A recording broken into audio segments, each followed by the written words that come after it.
This isn't just a colorful kilt. This is the Murray of Atholl Tartan, and it symbolizes more power than almost any other in Scotland. Ready for blue blood, castles, and a private army? The Murrays are one of Scotland's most dominant clans. For centuries, they've been led by the Dukes of Atholl, whose seat is the magnificent Blair Castle. They didn't just own land, they shaped history. Let's decode the fabric. The bold royal blue speaks to their noble status. The dark green and black represent the forests of Atholl and the military strength they commanded. This is the uniform of Scottish aristocracy. Their legacy is unique.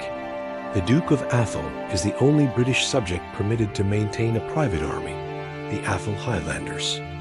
Founded in 1839, these are not reenactors. They are a genuine, recognized regiment.